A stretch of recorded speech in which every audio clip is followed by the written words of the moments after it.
उड़ी बाबा ई का हो का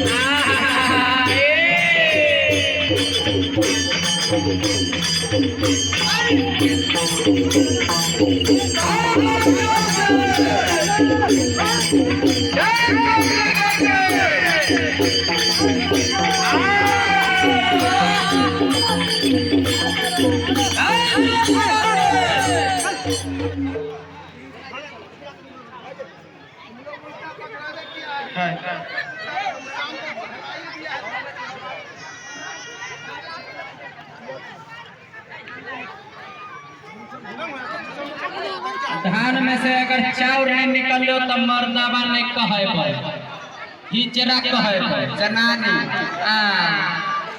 तोरा से निमन जनानी सब चार मुसर मार लकी चाउर में छिटै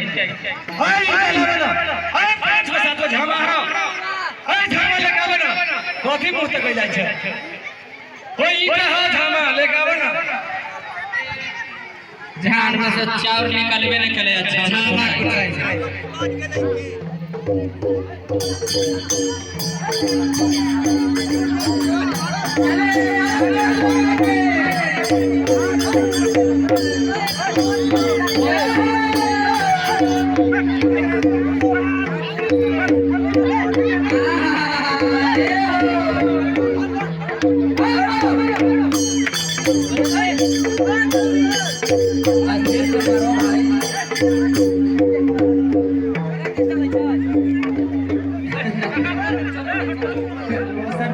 तरीका हो जाए मूसा जी से जोर चमक ओए आ गया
आदमी के भी आदमी को बुझाना चाहिए। अपना अपना साइड में हो जाइए, साइड हो जाइएगा, थोड़ा पीछे वाले आदमी को भी मिलना चाहिए। जय हो मैया दुर्गा, जय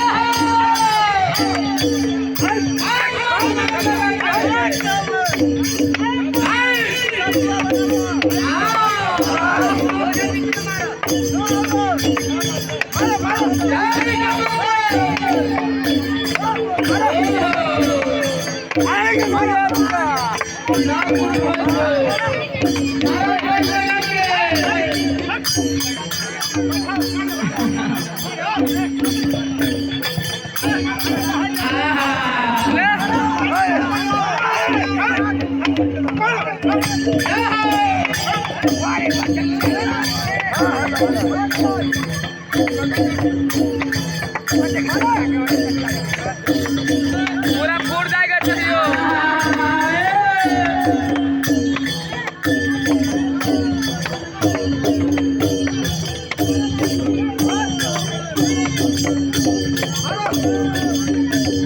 ना भेलो ना भेलो ना भेलो